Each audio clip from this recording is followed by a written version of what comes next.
우리 집은 제사가 몇 개가 있다, 몇 개가 있다 하는 말들을 서로 많이 나누는데요.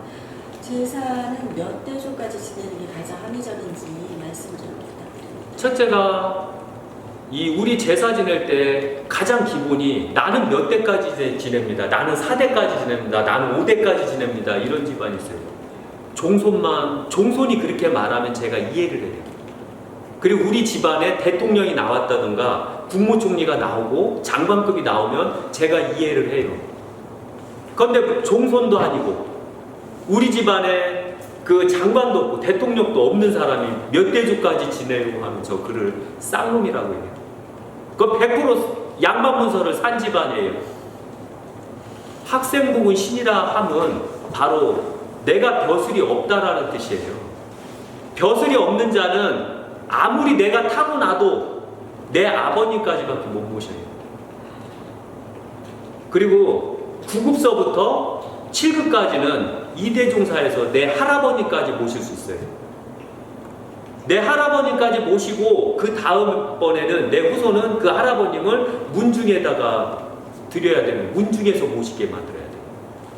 그 다음에 그 6급서부터 3급까지는 3대 종사예요. 그래서 내가 내 할아버님까지 모실 수 있는 자격이 있는 거예요. 그리고 3대까지 모신 다음에 내가 더 이상 못 모실 것 같으면 또 문중에다가 모시게끔 해야 돼요. 그 다음에 내가 4대 종사일 때는 2급서부터 공무원 직급 2급서부터 바로 1급까지는 4대 종사예요. 그래서 내가 국무총리가 됐다, 내가 2급에서 1급 공무원이 되었다라고 할 때는 내가 증조부까지 모실 수가 있어요.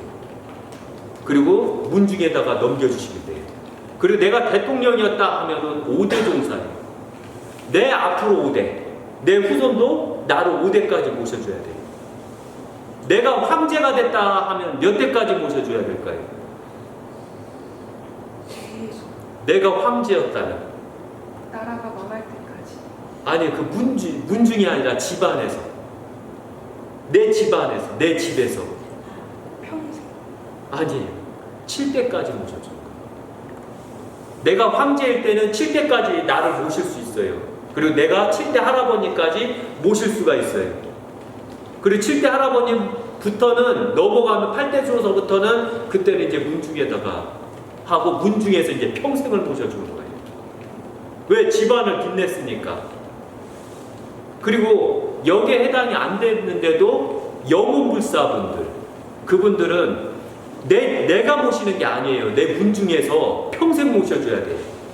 영혼불사는 내가 돈을 많이 벌었어요. 그런데 우리 집안을 보니까 돌아가신 분들 몇 자리가 저기 있고 여기 있고 저기 있고 따로따로 떨어져 있어서 안 되겠다 해서 내가 돈을 많이 벌었어요. 사업에서. 그래서 안 되겠다 해서 이분들을 하나로 모이자 해갖고 내 모든 사비를 다 털어서 큰 산을 사줬어요. 사서 그 조상들을 한 군데 다 모셔놓고 제실까지 딱 져놨어요. 이분은 공무원이 아닐지라도 학생복은 신이일지라도 이분은 바로 이 집안을 빛낸 분이세요. 돈을 많이 벌었다고 빛낸 게 아니에요. 이 집안에 엄청나게 큰 돈을 들여서 큰 산을 사줬다던가 이 집안에 큰 업적을 남겨줬다던가 하는 사람들은 그걸 바로 영혼불사라고 해요. 그때는 문중에서 이분을 평생을 모셔주는 거예요. 그리고 제사를 지낼 때 서열이 있어요. 어떤 집안은 4달, 그 다음에 매일 제사를 지내요. 이러면 종손부들 다 허리 끊어지고 어깨 다 망가져서 다 죽어요. 이러면 안 돼요. 그래서 옛날에 예법에 의하면 제사가 너무 많을 때는 한 달에서 12번만 지내라.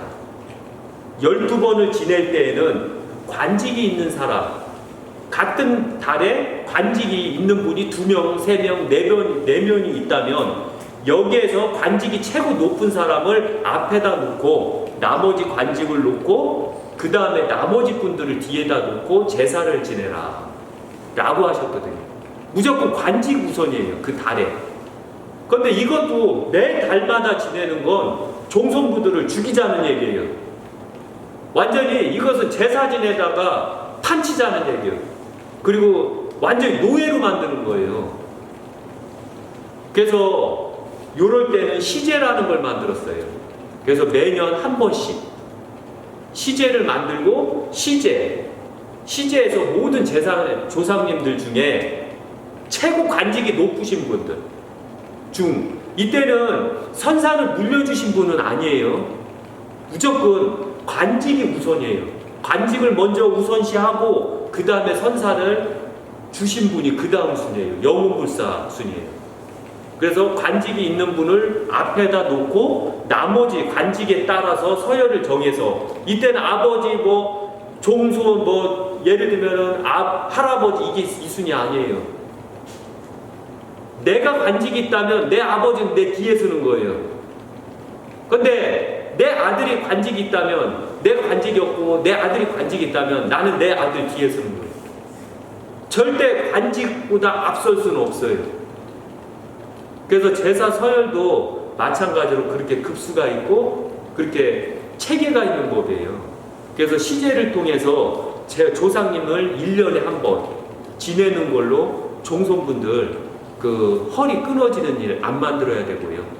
그 다음에 나머지 설날과 추석이 있는데 이 설날과 추석 때는 모든 후손들이 모여서 성묘도 하고 잔디도 깎고 그 벌초도 하고 이래서 모였기 때문에 조상님들한테 한 번씩 절을 하는 거예요.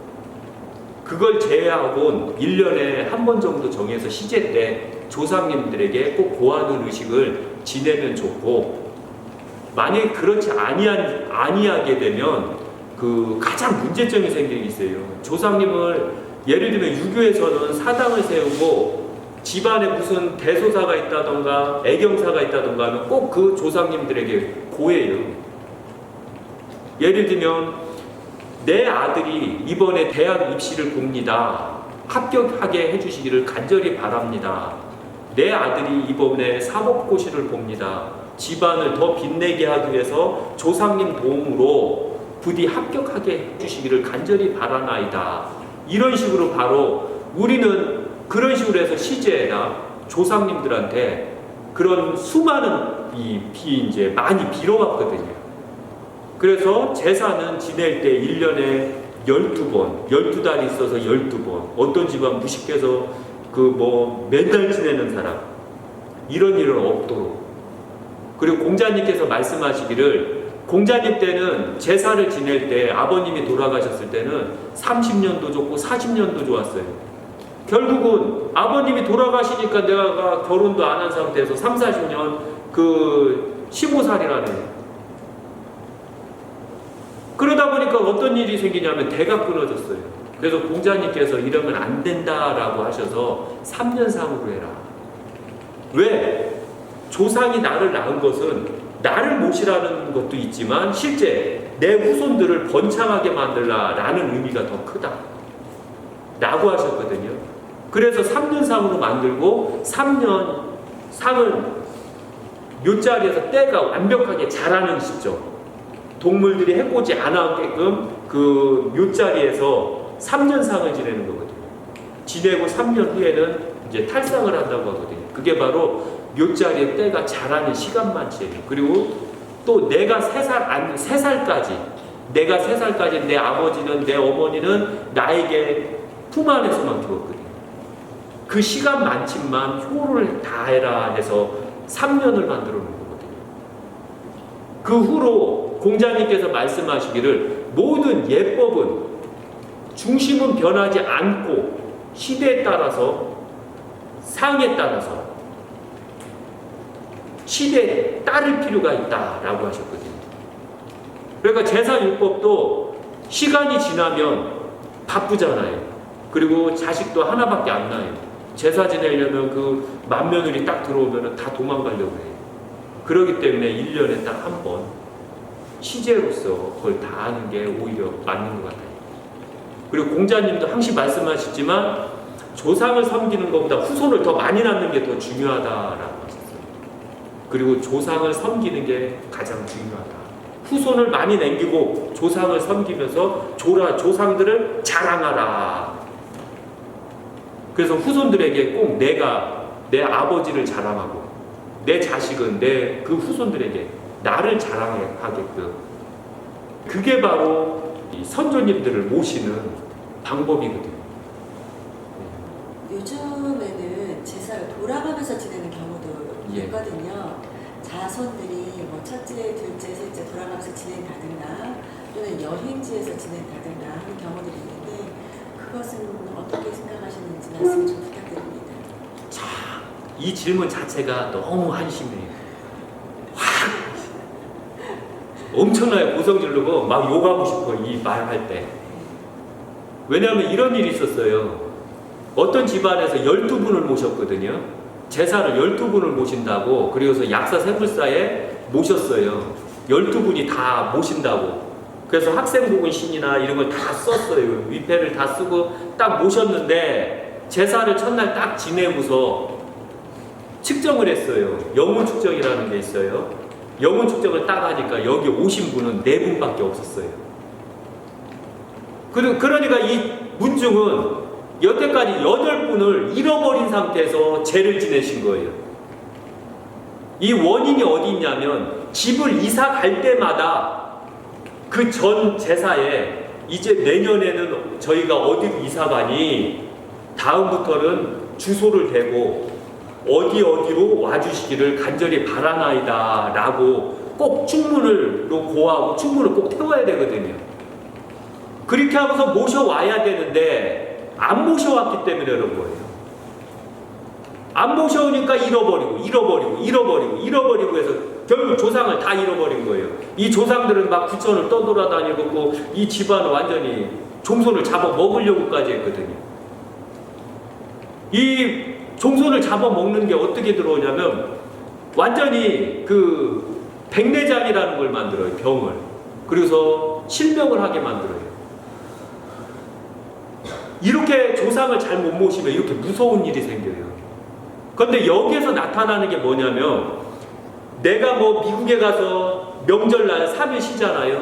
쉬어갖고서 미국에 여행 갔어요. 거기에서 제사 지내요. 되지 않나요? 제주도 가서 제사 지내요. 되지 않나요? 강원도 가서 펜션에서 제사 지내요. 되지 않나요?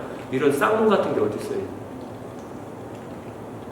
그것은 유교나 불교를 안 믿는 그런 무식한 종교들 때문에 그런 거예요. 항시 조상님은 충문을 통해서 정해진 그 장소로 와서 꼭 와서 제사를 받아요. 심지어는 그러면 어떤 사람들이 이렇게 말해요. 우리 여행 갈 테니까 몇 자리 가서 미리 고하고 가서 하면 되는 거 아닌가요? 이런 한심한 일이 어디 있어요? 그럼 조상님한테도 비행기값 해갖고서 비행기표 끊어서 태워줘야죠. 그리고 네가 가는 그 주소 알아요? 네가 조상님한테 고할 때 그 주소 알아요? 미국 주소 알아요? 모르잖아요. 그런데 어떻게 이걸 고할 거예요? 그리고 1년 전에 어떻게 여행 가는 걸 계획을 할 거예요? 그럼 또 거기에서 제사를 지내면 또 충문을 또 한 번 태워야 돼요. 한 번은 집에서 태우고 1년 전에 또 한 번은 거기서 제를 지내고 또 제례가 끝난 다음에 아버님 또 충문을 2번을 태워줘야 돼요. 그럼 조상님이 헷갈리겠어요? 안 헷갈리겠어요? 그럼 벌써 미국에 갔어요. 그럼 버스표를 그 비행기표를 하나 태웠어요. 미국 가니까 오시라고. 그럼 또 거기서 또 비행기표를 하나 또 태워야죠. 어머니하고 아버지하고 태우면 2장씩 태워야 되잖아요. 만약에 문중이 만약에 가서 미국에서 종손이 미국에서 제 지낸다고 딱 해봐요. 몇 장 태워야 될까요? 돈 많아요? 이 추석과 설날과 기일날은 어디 갈 생각들 하지 마세요. 무슨 여행이에요. 한심하게. 자식들이 배워요. 당신 죽을 때 자식들이 외국에 가서 지내요. 그럼 당신 쫄쫄쫄 굶어요. 가장 한심한 게 부모가 됐을 때 가장 한심한 게 뭔 줄 알아요? 특히 명절 때 내 자식이 왔어. 그걸 또 어머니들은 막 일부러 빚고 와갖고 아는 그 부모에게 약 올려요. 이게 부모들이 섭리예요. 내 자식이 금발제였어. 내 자식이 차 사줬어. 내 자식이 농 들였어. 이번 추석에, 이번 설에 내 자식이 막 용돈 잔뜩 줬어. 자식이 아는 부모는 막 가슴에 한 맺히는 거예요. 그러니까 자식들이 배우니까요. 외국에 나가서 뭐 재지낸다 그런 소리 하지 마세요. 진짜 한심한 거고요. 진짜 싸가지 없는 거예요. 조상님들한테 절대 그러면 안 되고, 제가 나라에 꼭 지켜줬으면 하는 거, 명절 때 제사 안 지내는 사람들 일하게 만드세요.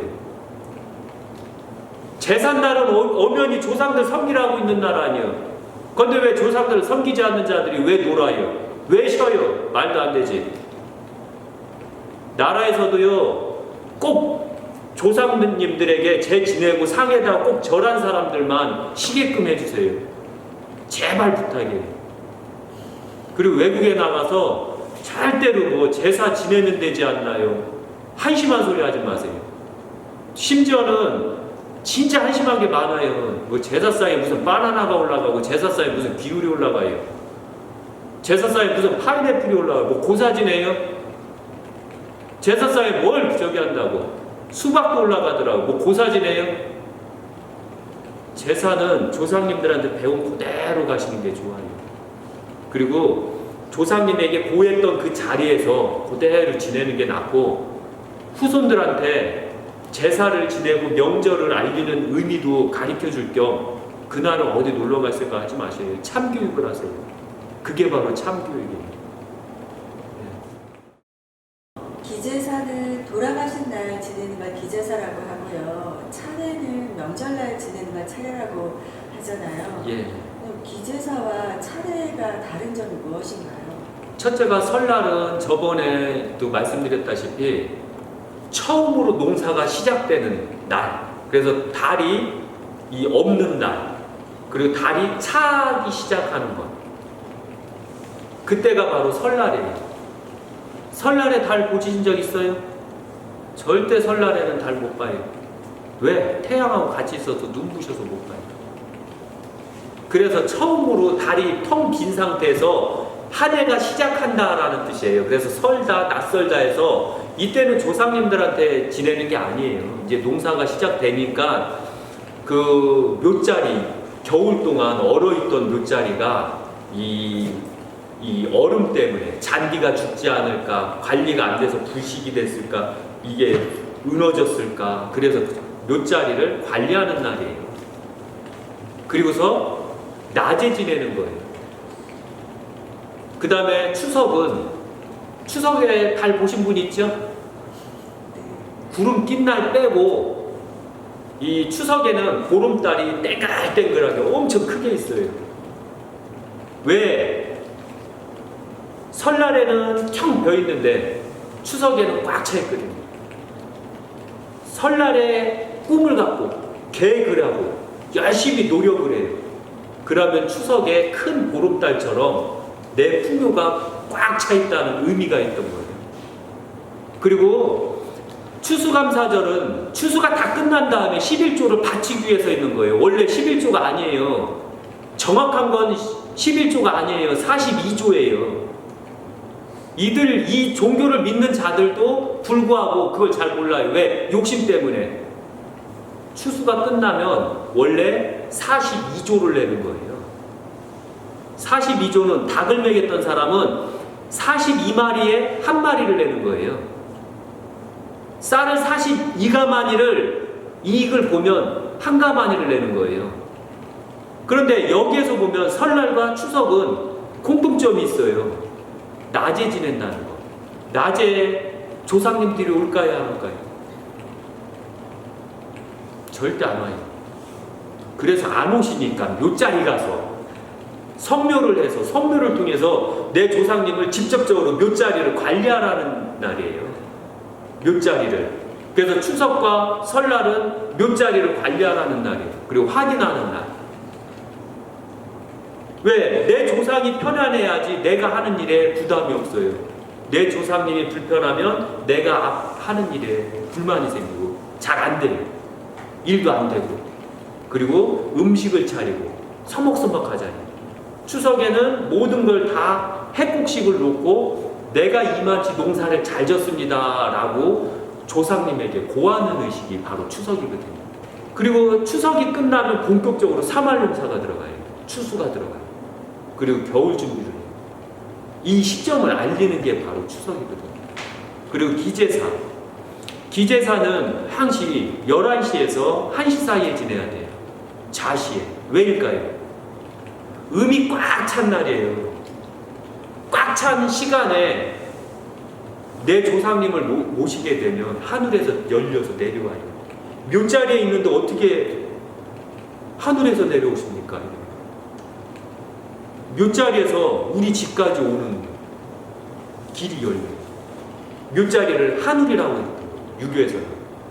유교에서는 내 부모님이 계신 곳은 하늘에 계신다 해서 하늘이라고 했거든요.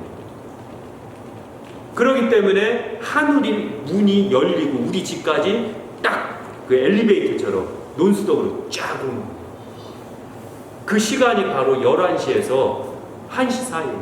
만약에 그 시간에 안 지내면 아버님께서 만약에 10시에 딱 지냈다면 아버님께서 딱 11시에 딱 왔어요. 열려서 쫙 왔는데 이미 제상 다 끝나고 지들만 음복하고 있는 거예요. 승질이 나이가 나요. 저 같으면 이빠이 나요. 그럼 어떻게 해야 될 것 같아요? 후손들을 잡아야죠. 꿈에서 나타나요. 잠을 못 자게. 그럼 그 꿈을 꾸면 빨리 제사를 제 시간에, 다음 제부터는 제 시간에 딱딱딱 지내요. 그래서 바로 기제사는 그 부모님이 돌아가신 날이에요. 죽은 제사. 그래서 죽은 제사는 꼭 11시서부터 1시 사이 하늘문이 열렸을 때 논수덕으로 그 묘자리에서 우리 집으로 쫙 왔을 때 그 시간에 딱 지내시고 그러면 거의 다 보면 11시에 제사를 시작해서 1시 사이 딱 2시간이면 제사를 다 지내고 음복까지 거의 다 끝나는 시간.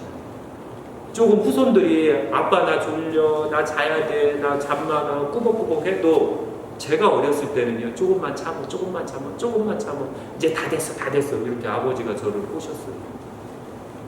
근데 지금에 와서 제가 아버지가 되니까 제 후손들한테 꼬시고 있어요. 제 아버지가 한 것처럼 조금만 참어, 조금만 참어, 맛있는 거 있어, 맛있는 거 있어, 조금만 참어.